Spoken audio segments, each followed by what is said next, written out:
Hola chicos, buen día. En este video hablaremos del tema 2.3 del programa, en el cual se abordan las moléculas que unen antígeno en la inmunidad adaptativa. El sistema inmunológico adaptativo utiliza tres tipos de moléculas diferentes para unirse a los antígenos. Estos tres tipos de moléculas son los anticuerpos, el TCR y las moléculas del MHC. La finalidad de que estas moléculas se unan al antígeno es diferente. Por ejemplo, las moléculas del MHC unen al antígeno para presentarlo al TCR de los linfocitos T. Ahora bien, los TCRs y BCRs se unen al antígeno para que se lleve a cabo la primera fase de la respuesta inmunológica adaptativa, y de esta manera los linfocitos avancen la segunda fase de la respuesta inmunológica, que es la fase de activación, donde los linfocitos van a proliferar y van a diferenciarse. Por último, cuando los linfocitos B se diferencian a una célula plasmática productora y secretora de anticuerpos, los anticuerpos solubles se unen al antígeno para promover su eliminación.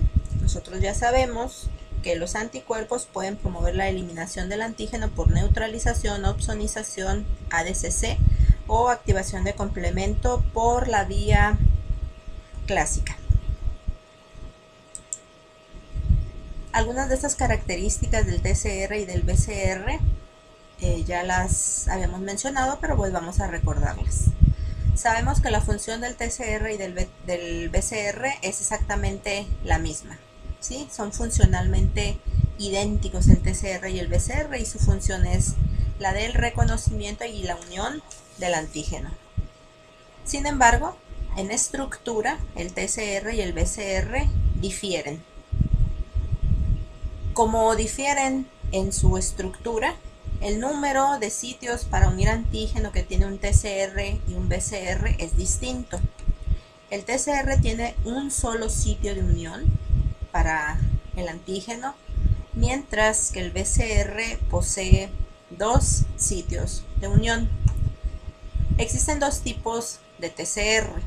El 95% de los linfocitos T poseen un TCR con cadenas alfa beta, mientras que el 5% restante de los linfocitos posee un receptor diferente al alfa beta, que está constituido por cadenas gamma delta. En el caso de los anticuerpos, existen 5 clases diferentes, que son la IgM, IgG, IgA, IgD e IgE. Si ustedes recuerdan, después de que los linfocitos se activan y se diferencian a células efectoras, la célula efectora del linfocito B, es decir, la célula plasmática, va a secretar la molécula de anticuerpo. Vamos a tener anticuerpos solubles, mientras que el TCR siempre va a estar unido a la superficie celular, tanto del linfocito T virgen como en el linfocito T efector. El TCR nunca va a ser secretado, siempre va a estar unido a la membrana del linfocito T. Existen otras diferencias en cuanto al reconocimiento realizado por el BCR y TCR de linfocitos B y linfocitos T respectivamente. Nosotros sabemos que mientras que el BCR es capaz de reconocer antígenos intactos o antígenos nativos, es decir, los puede reconocer tal y como entren al organismo sin ninguna forma de procesamiento, el TCR de los linfocitos T requiere que una célula presentadora de antígeno introduzca al antígeno, lo fragmente y lo una a moléculas del MHC para que el TCR pueda llevar a cabo el reconocimiento. Entonces tenemos que los TCR requieren la participación de la molécula del MHC, mientras que para el BCR esto no es necesario. Además de que los linfocitos T y el TCR requieren reconocer fragmentos de antígenos, no pueden ser fragmentos de cualquier naturaleza química. Tienen que ser péptidos, es decir, los fragmentos tienen que ser de origen proteico. Mientras que para el BCR no importa la naturaleza química del antígeno intacto, puede ser de origen proteico, puede ser polisacarídico, lipídico, pueden ser ácidos nucleicos y lo que se les ocurra. Cualquier antígeno de cualquier naturaleza química, el BCR lo puede reconocer. Con esto podemos concluir que la unión del receptor, en este caso del BCR con el antígeno, es binaria. ¿Por qué? Porque involucra solamente dos moléculas. Involucra al BCR que reconoce al antígeno. Y la unión del TCR con el antígeno sería de tipo terciaria, porque necesitamos un antígeno unido a la molécula del MHC para que el TCR pueda reconocer a ese péptido antigénico. Vamos a empezar a ver a esas tres clases de moléculas que unen antígeno en el sistema inmunológico adaptativo. Del TCR ya no vamos a decir gran cosa. De los que sí vamos a hablar un poco más a profundidad es de los anticuerpos, y luego vamos a pasar a ver a las moléculas del MHC. Entonces iniciamos con los anticuerpos. Podemos definir a los anticuerpos como un grupo heterogéneo de proteínas que se producen en gran cantidad después del estímulo antigénico. Estas glicoproteínas, porque son proteínas que tienen carbohidratos, estas glicoproteínas tienen la característica de que van a interaccionar de manera exclusiva con el antígeno inductor de su producción.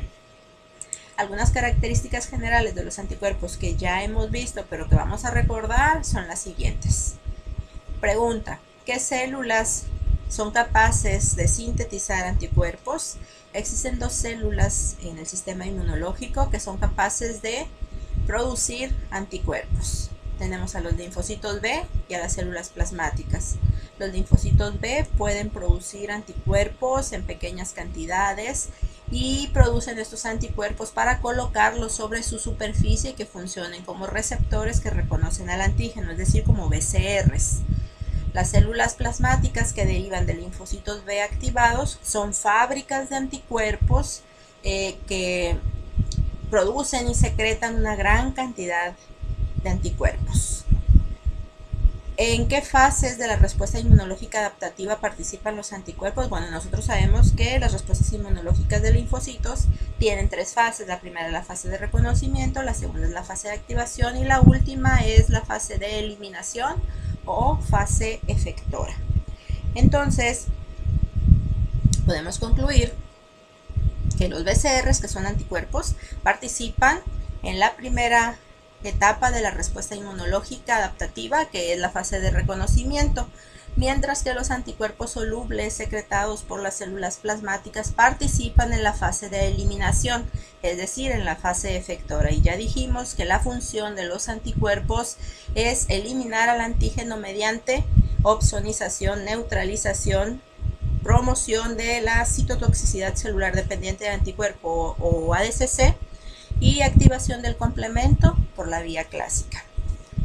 Los anticuerpos se encuentran en la circulación, de manera específica se encuentran en la fracción líquida de la sangre, plasma o suero, pero también podemos encontrarlos en otros líquidos corporales, como el líquido intersticial y en las secreciones mucosas.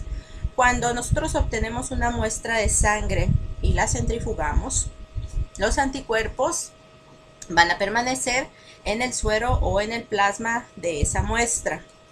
Cuando un suero tiene una cantidad importante de anticuerpos, se le denomina antisuero. Y para hacer referencia a la cantidad de anticuerpos en un suero, se utiliza la palabra título. Así se dice que un antisuero tiene un título elevado o un título bajo de anticuerpos de acuerdo a la cantidad de estos presentes en ese antisuero. De las 5 clases de anticuerpos que existen, La clase más abundante en el suero es la IgG. En las secreciones mucosas, la IgA es un anticuerpo predominante. Se considera que un adulto sano con un peso aproximado de 70 kilogramos produce por día 3 gramos de anticuerpos, y de estos 3 gramos, 2/3 partes, es decir, 2 gramos de los que se producen de los 3 que se producen por día, van a ser de la clase IgA. Esta mayor cantidad de IgA producida se debe a la mayor área superficial de las mucosas del aparato digestivo y del aparato respiratorio. Ahora bien, varias células de nuestro cuerpo, varias células del sistema inmunológico de nuestro cuerpo expresan receptores para las porciones Fc de los anticuerpos. ¿Qué células serían estas células que expresan receptores para la porción Fc de los anticuerpos? Recuerden, por ejemplo, que las células NK tienen sobre su superficie un receptor para la porción Fc de la IgG que se llama CD16, y con esto se promueve la ADCC. Algunos fagocitos también poseen receptores para la porción Fc de los anticuerpos que les ayudan a fagocitar antígenos opsonizados con anticuerpos. Las células cebadas, por ejemplo, tienen un receptor de altísima afinidad para la porción Fc de la IgE. Y así existen otros ejemplos de células que tienen receptores que les permiten reconocer a los anticuerpos. En esta diapositiva lo que les quiero decir es que los anticuerpos ejercen su acción en zonas lejanas al sitio donde se producen. Vamos a explicar la diapositiva. Ustedes saben que los linfocitos circulantes, cuando son vírgenes, tienen una vía de recirculación preferencial que es dirigirse a los órganos linfoides secundarios, como por ejemplo los ganglios linfáticos. Estos linfocitos circulantes van a entrar o van a acceder al ganglio linfático a través de las vénulas de endotelio alto, tanto linfocitos T vírgenes como linfocitos B vírgenes, y cuando penetran al ganglio linfático, pues cada uno se va a ir a la zona que les corresponde. Aquí en la zona externa del ganglio, que se llama corteza, y que es donde se encuentran los folículos, esas son las zonas de los linfocitos B. Ahí se van a dirigir los linfocitos B, mientras que por debajo y entre los folículos se encuentra una zona que se llama paracorteza, que es la zona de los linfocitos T. Al ganglio también entran o acceden células dendríticas que se han desprendido de los tejidos porque capturaron antígeno y se introducen a los vasos linfáticos. De esta manera van a entrar a los ganglios células dendríticas que traen antígeno, y también va a entrar al ganglio antígeno en forma soluble. Este antígeno soluble se va a distribuir a través de la zona subcápsula, es decir, por debajo de la cápsula, que es donde están los folículos que contienen linfocitos B. Ustedes ya saben que los linfocitos B con su BCR son capaces de reconocer a estos antígenos solubles, a estos antígenos intactos, e inician después del reconocimiento del antígeno con su proceso de activación. Para que los linfocitos T vírgenes se activen, van a reconocer el antígeno que está unido a las moléculas del MHC sobre la superficie de la célula dendrítica, que ya sabemos que es la única célula capaz de proporcionarle las señales al linfocito T virgen necesarias para su activación.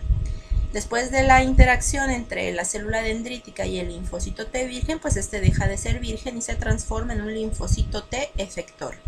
Cuando el linfocito T es efector, ya no desea estar en los ganglios linfáticos. Su vía de recirculación va a variar. Ahora va a salirse del ganglio y a través de la circulación va a llegar a los sitios en donde se encuentra la infección.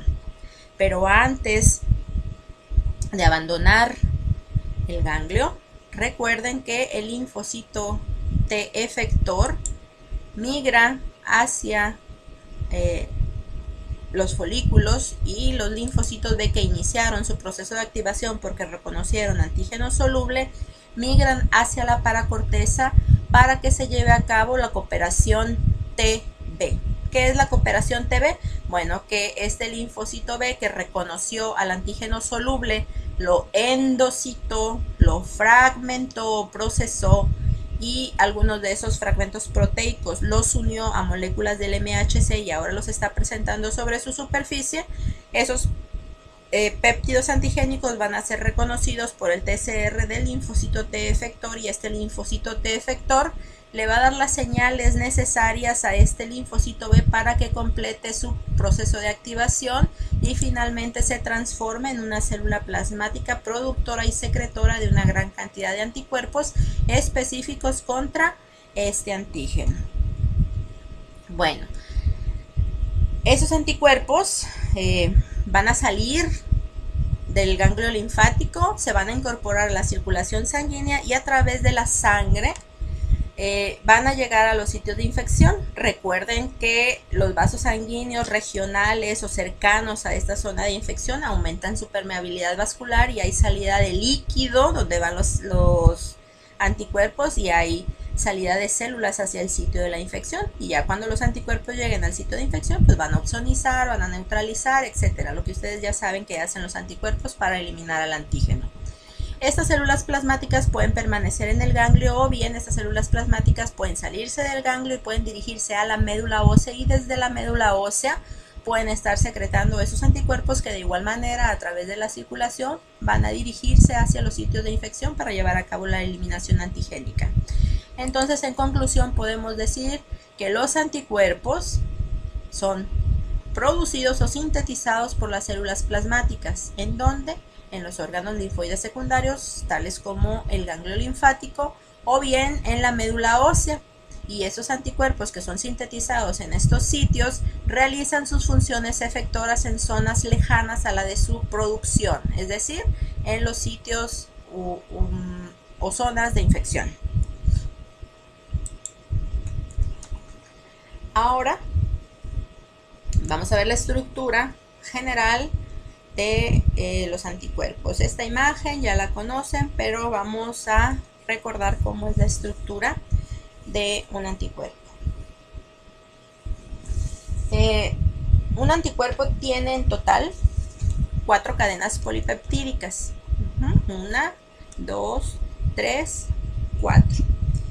2 de esas cadenas, que son las que están en verde, tienen una longitud de 420 a 450 aminoácidos y un peso molecular aproximado de 50 kilodaltones. A estas cadenas polipeptídicas se les denomina cadenas pesadas o cadenas high. Estas 2 cadenas H o cadenas high son entre ellas idénticas y se encuentran unidas a través de puentes disulfuro. Las otras 2 cadenas son cadenas que tienen una longitud aproximada de 210 a 230 aminoácidos y un peso molecular de 25 kilodaltones. A estas cadenas se les conoce como cadenas ligeras y también son idénticas entre ellas, y cada una de ellas se encuentra unida a través de un puente disulfuro a una cadena pesada. Cada cadena ligera contiene 2 dominios, que son los rectángulos, mientras que una cadena pesada contiene 4 dominios. Recordemos qué es un dominio. Un dominio es una secuencia de aproximadamente 100 a 110 aminoácidos que se pliega de manera globular e independiente al resto de la cadena. Entonces, los primeros 100 a 110 aminoácidos, empezando por el extremo aminoterminal, se hacen bolita entre ellos y de manera independiente al resto de la cadena. Entonces, por la longitud o el número de aminoácidos que tiene una cadena pesada, que es de 420 a 450, pues esto nos da un total de 4 dominios, y esta cadena ligera, que tiene aproximadamente 210 a 230 aminoácidos, pues puede formar 2 dominios. La región que se encuentra en esta posición de la Y se conoce como región de bisagra, y es la responsable de darle flexibilidad a la molécula de anticuerpo. Tenemos aquí el extremo amino terminal y el carboxilo terminal en la parte de abajo.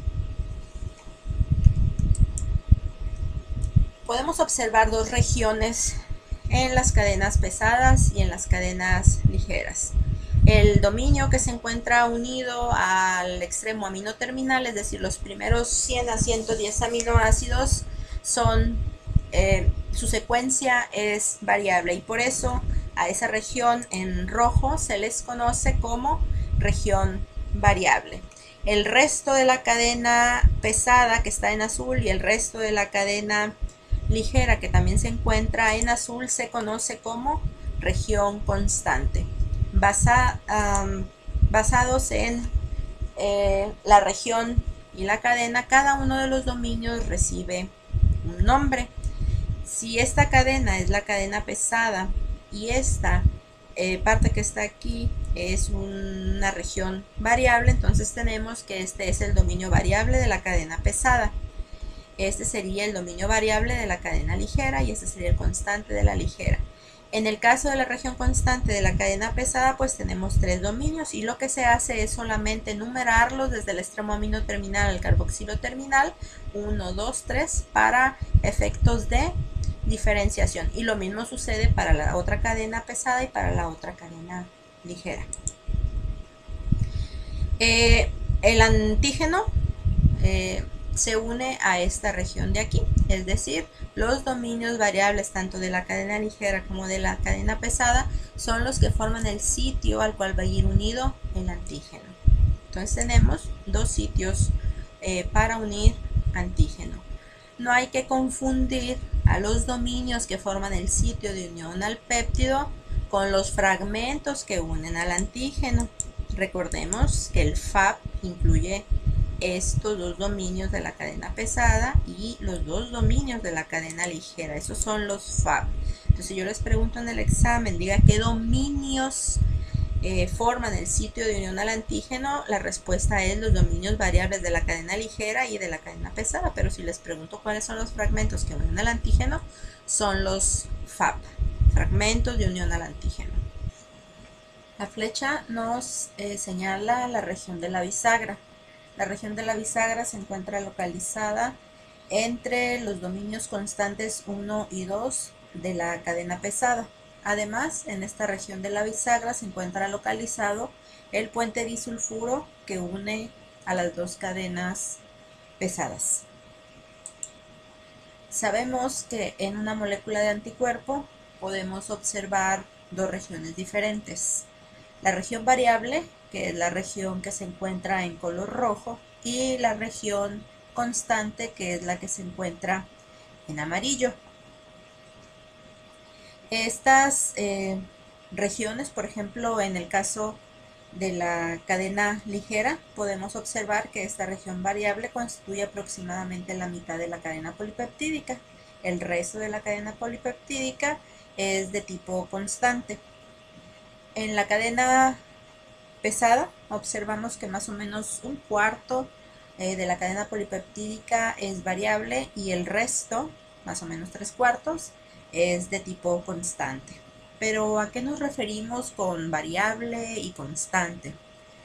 Cuando se analizó la secuencia de aminoácidos de cadenas pesadas y de cadenas ligeras de anticuerpos diferentes, es decir, cuando se determinó exactamente qué aminoácido había en cada una de las 450 posiciones de la cadena pesada, o en las 230 posiciones de la cadena ligera, se observó que los primeros 100 aminoácidos, tanto de la cadena pesada como de la cadena ligera, diferían o variaban entre anticuerpos de diferentes especificidades que reconocen antígenos diferentes. Por eso, a esta región se le denominó región variable. El resto de las cadenas pesadas y de las cadenas ligeras permanecían en cuanto a la secuencia de aminoácidos relativamente constantes. ¿Por qué digo relativamente constantes? Bueno, porque se encontró que en el caso de la cadena pesada había 5 posibles secuencias en esta región constante.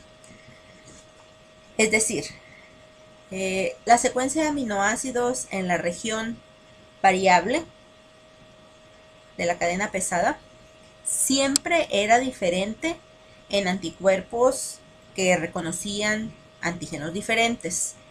Y en lo que respecta a la región constante, la secuencia de aminoácidos podía ser una de 5 posibles.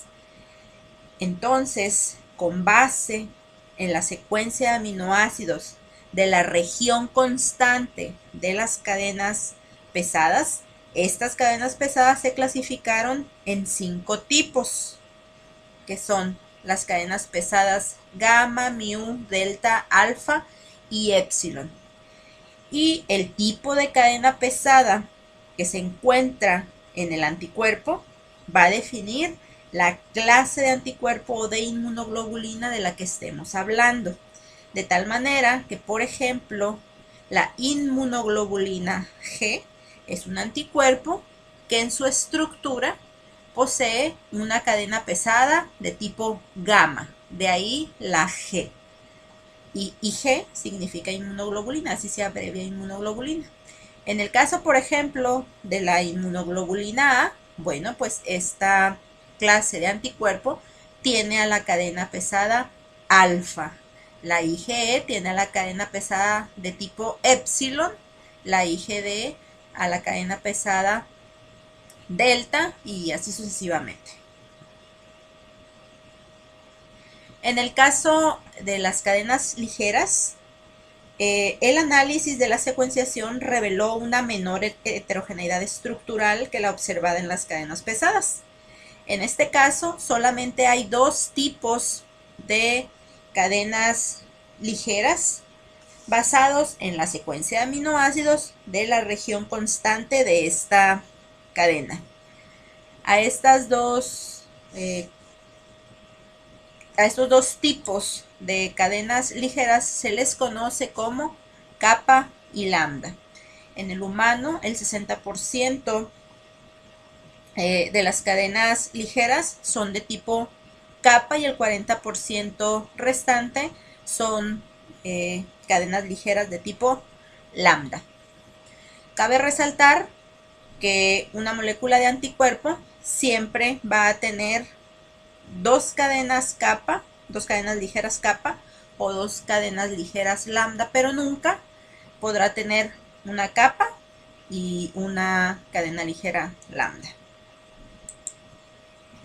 Entonces, para reforzar un poquito lo anterior y que quede más claro, vamos a ver la siguiente diapositiva. Tenemos 3 anticuerpos de la misma clase. En este caso son anticuerpos de la clase IgG. Estas 3 IgGs son producidas por clonas de linfocitos B diferentes. Entonces, ¿dónde está la diferencia en estas 3 clases de inmunoglobulinas que pertenecen a la clase G? Bueno, al ser anticuerpos de la misma clase, la secuencia de aminoácidos en la región constante de la cadena pesada es exactamente la misma, es decir, estas cadenas pesadas son cadenas pesadas de tipo gamma, de ahí que sea IgG.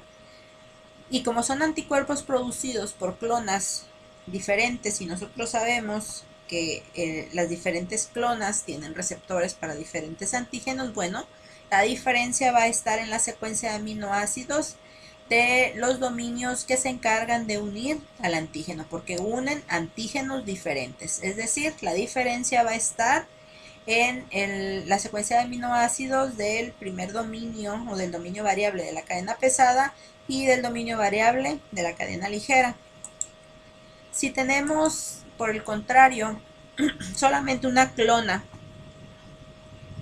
y esa clona en diferentes momentos de la respuesta inmunológica es capaz de producir anticuerpos de diferentes clases, aquí voy a hacer un pequeño paréntesis, en una respuesta inmunológica de tipo primario, es decir, cuando un individuo se enfrenta por primera vez a un antígeno, durante la primera fase de la respuesta inmunológica adaptativa, la clase predominante de anticuerpo es IgM. En etapas más avanzadas de la respuesta inmunológica se hace un switch o un cambio de isotipo, y de IgM el anticuerpo va a cambiar al isotipo o a la clase IgG o a cualquier otra clase dependiendo del estímulo antigénico del cual se trate. Entonces, en un momento dado, una clona de linfocitos B, hablando ya del linfocito B activado y diferenciado en célula plasmática, va a poder producir anticuerpos de diferentes clases. En este caso, al tratarse de anticuerpos de diferente clase, la diferencia va a estar precisamente en la región constante de esas cadenas pesadas. De ahí los colores diferentes en esta región, y como son anticuerpos producidos por la misma clona, pues reconocen al mismo antígeno, de tal manera que la región variable tanto de la cadena pesada como de la cadena ligera va a ser idéntica en las 5 clases de anticuerpos. En esta imagen podemos observar cómo el antígeno se une a la molécula de anticuerpo. Podemos observar los 2 dominios de la cadena ligera y los 4 dominios que constituyen a cada una de las cadenas pesadas.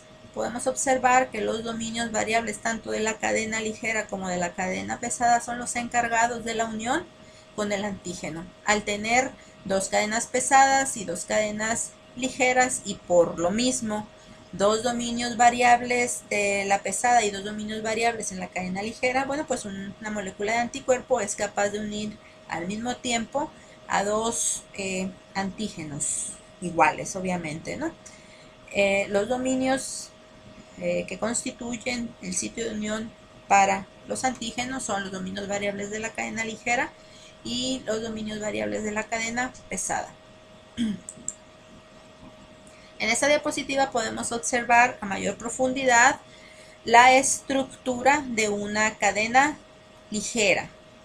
Cabe resaltar que es exactamente la misma estructura en el caso de una cadena pesada, solamente que la cadena pesada pues tendrá 2 o 3 dominios adicionales. Entonces, para mayor facilidad en la explicación, se ilustra la estructura de la cadena ligera.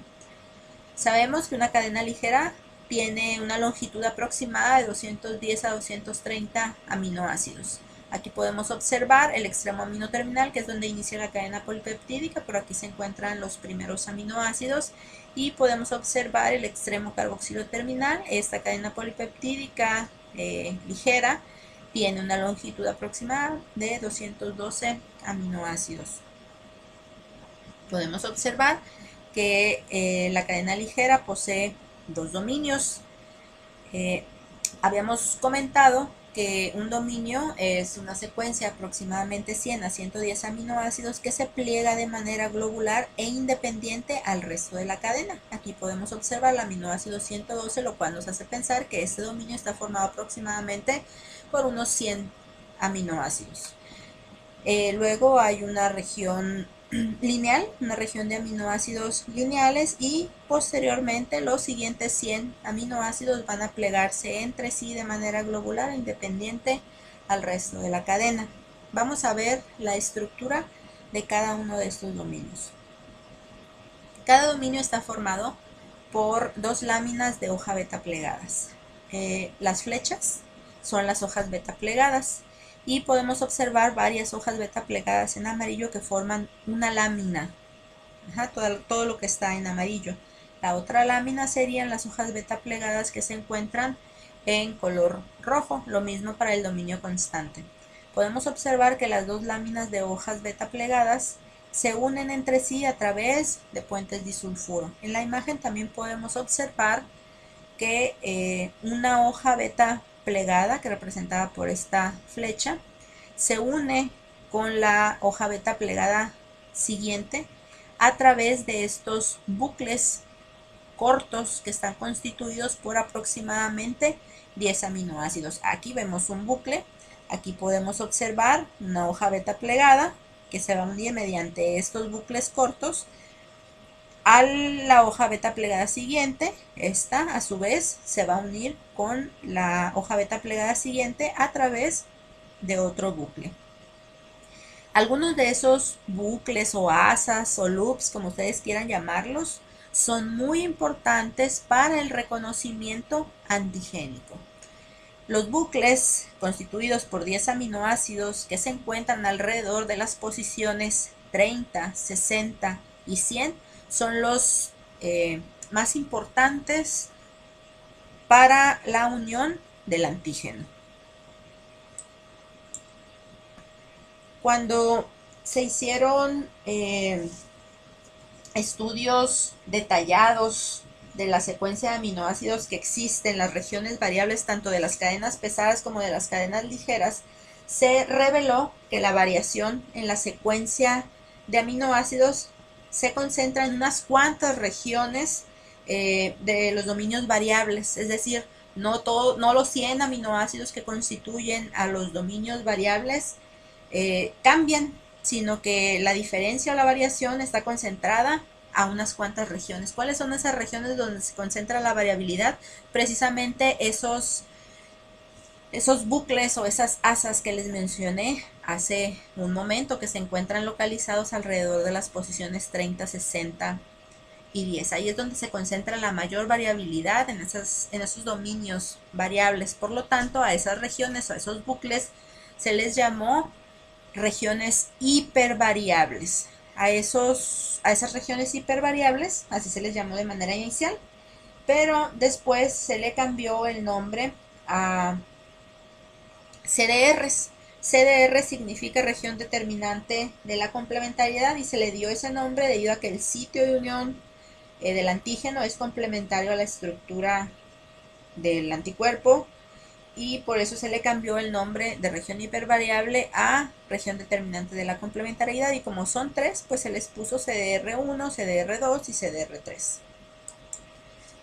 En esta imagen podemos observar la estructura del dominio variable de la cadena ligera y podemos observar las tres regiones determinantes de la complementariedad. En azul tenemos al CDR1, tenemos al CDR2 en amarillo y al CDR3 en rojo.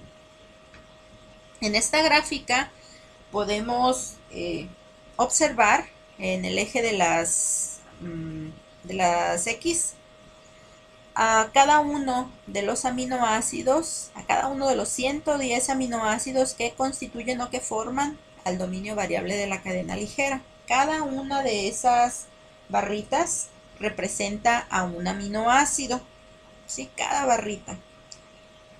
Y en el eje de las Y podemos observar la variabilidad mostrada por anticuerpos de diferentes especificidades, y podemos ver perfectamente bien dónde se concentra la mayor variabilidad, justamente en los 10 aminoácidos alrededor de las posiciones 30, 60 y 100 en los CDRs.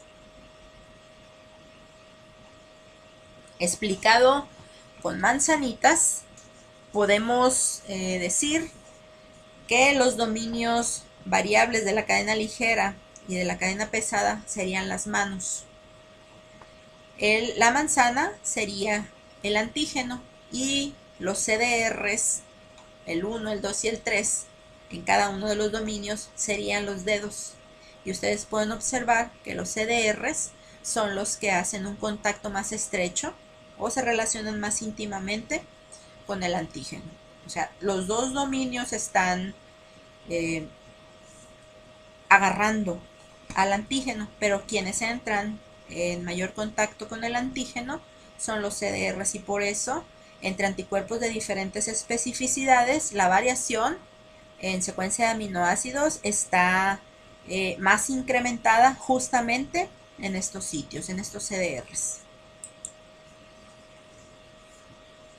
Además de la diferencia en la secuencia de aminoácidos en la región constante de la cadena pesada, las 5 clases de anticuerpos van a diferir en algunas otras características físico-químicas, como por ejemplo la carga, la solubilidad, el tamaño.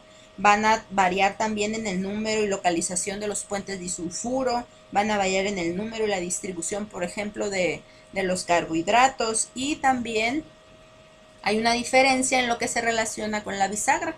Si ustedes observan, la IgM y la IgE carecen de bisagra y en su lugar tienen un dominio en la cadena pesada adicional. Tienen un dominio variable y 4 dominios constantes. Los anticuerpos o inmunoglobulinas pueden ser monoméricos o pueden ser poliméricos. Son monoméricos cuando es una sola molécula de anticuerpo y son poliméricos cuando se unen dos o más moléculas de anticuerpo mediante una cadena polipeptídica que se denomina cadena J. Todas las clases de inmunoglobulinas existen como monómeros, mientras que la IgM y la IgA existen además de monómeros como polímeros.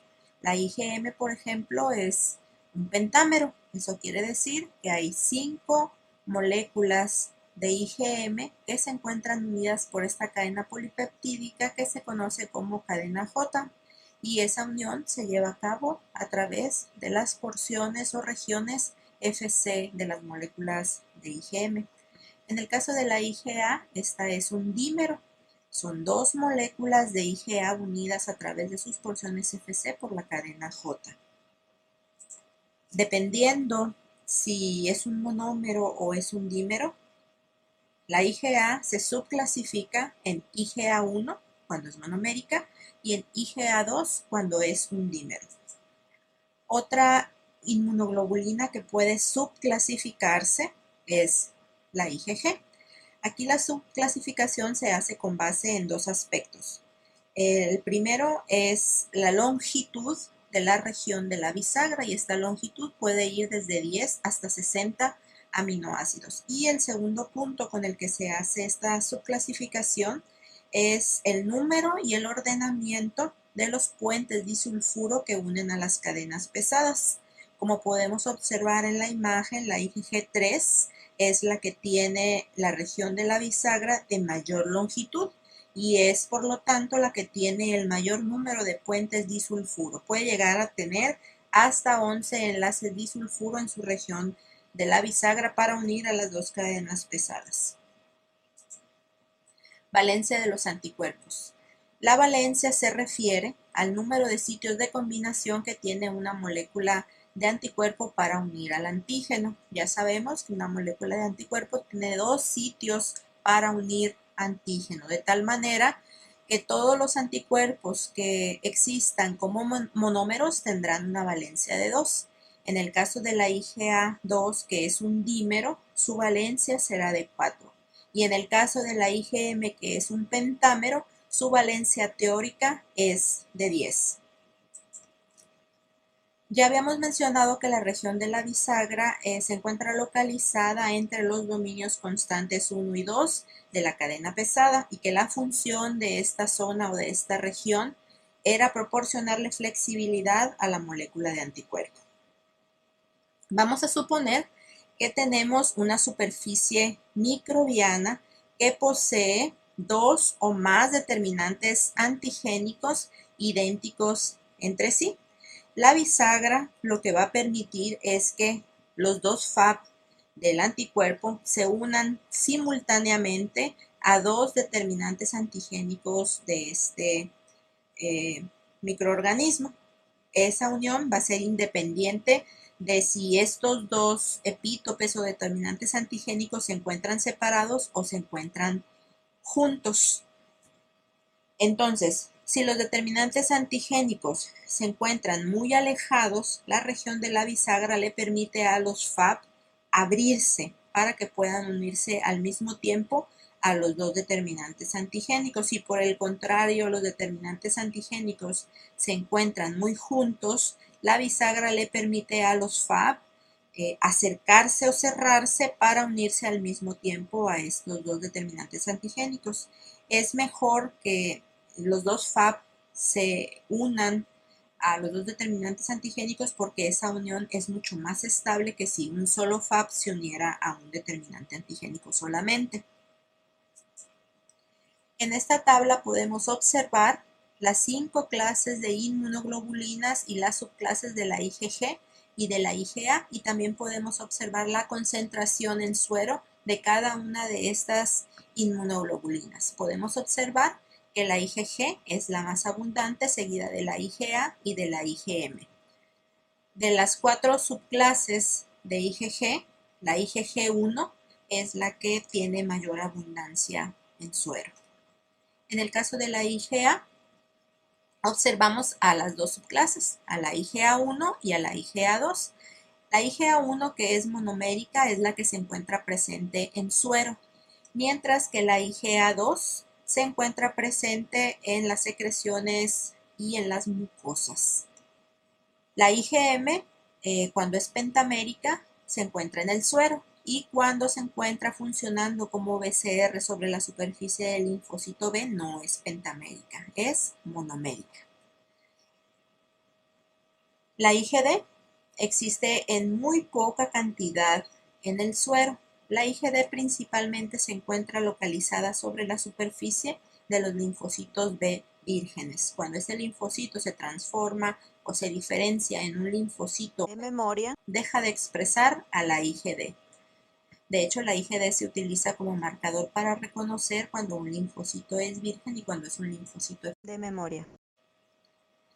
La IgE es una inmunoglobulina que vamos a encontrar solamente pequeñas trazas de ella en el suero, porque si ustedes recuerdan, las células cebadas o mastocitos tienen un receptor de muy alta afinidad para la porción Fc de la IgE, de tal manera que en cuanto esta clase de anticuerpos se produce, va a ir y se va a depositar sobre la superficie de la célula cebada, sensibilizándola. En esta diapositiva podemos observar la distribución de cada clase de anticuerpo. Ya dijimos, por ejemplo, que la IgG, la IgA1 o la IgA monomérica y la IgM son las principales clases de anticuerpos que predominan en la circulación sanguínea. Chequen los colores. También dijimos que la IgA2, que es la que está en amarillo, predomina en las secreciones y en las mucosas. Aquí podemos observar en amarillo pues las mucosas que revisten el aparato digestivo y el aparato respiratorio. La IgA2, que era de la que estábamos hablando, de la que está en amarillo, también se encuentra en las secreciones, por ejemplo, se encuentra en la leche materna, proporcionándole protección al bebé. Es por ello que es importante la lactancia materna. La IgG es la única inmunoglobulina que es capaz de atravesar la placenta y llegar al feto para proporcionarle protección, mientras que la IgG, que es la que está en naranja, se encuentra principalmente asociada a las células cebadas o mastocitos. Acuérdense que se encuentra sensibilizándolos, y por ello en la imagen se ilustra por debajo de los epitelios, que es donde residen los mastocitos. Aquí se muestran las funciones de los anticuerpos, y se observa la clase de anticuerpo que puede llevar a cabo cada una de esas funciones por orden de importancia. Por ejemplo, en la activación de complemento nosotros ya sabíamos que principalmente son la IgM y la IgG las encargadas de activar complemento por la vía clásica, pero mencionamos que la IgA también podía hacerlo en menor medida, pero también es capaz de activar complemento. Hablamos, por ejemplo, de opsonización, que es una de las funciones de los anticuerpos. La principal opsonina por mucho es la IgG. Las clases de inmunoglobulinas encargadas de llevar a cabo la neutralización de los antígenos o de las toxinas son la IgG, la IgM y la IgA, mientras que la IgG y la IgE son clases de inmunoglobulinas capaces de inducir la citotoxicidad celular dependiente de anticuerpo. En lo que respecta a la IgE, Este anticuerpo es muy importante en la defensa contra parásitos helmintos. Entonces, cuando nos parasitamos con estos gusanos, se produce IgE e inmediatamente la IgE va y se deposita sobre la superficie del mastocito, sensibilizándolo. La unión de la IgE a la superficie de las células cebadas se lleva a cabo a través de los fragmentos FCs. Entonces los FAP quedan libres para interactuar con los antígenos del parásito, y cuando eso sucede, la célula cebada se activa, se degranula y deja libre una gran cantidad de mediadores químicos que van a dañar el tegumento de los parásitos. Entonces, la sensibilización de los mastocitos es muy importante como mecanismo de defensa contra esos parásitos helmintos. Después de la generación de una respuesta inmunológica adaptativa, en diferentes momentos de esta respuesta, los anticuerpos van a sufrir algunos cambios. Recordemos que después de que se lleva a cabo la cooperación TB, los linfocitos B van a proliferar y los genes que codifican para la región variable del anticuerpo van a sufrir hipermutación somática con la finalidad de incrementar su afinidad por el antígeno. A esto se le llama maduración de la afinidad, y después de esto el anticuerpo se unirá al antígeno pues con mayor afinidad. Deben recordar también que después de la proliferación viene la diferenciación de linfocitos B a células plasmáticas, y las células plasmáticas secretan a los anticuerpos. Este anticuerpo secretado ahora tendrá una función efectora o una función de eliminación y ya no de reconocimiento como cuando estaba sobre la superficie del linfocito B actuando como BCR. El otro cambio que se observa en los anticuerpos es el switch o cambio de isotipo o de clase de anticuerpo. Cualquier clase de anticuerpo que se produzca va a reconocer al antígeno, solo que cada una de estas clases tiene funciones efectoras diferentes, como lo vimos en la diapositiva anterior.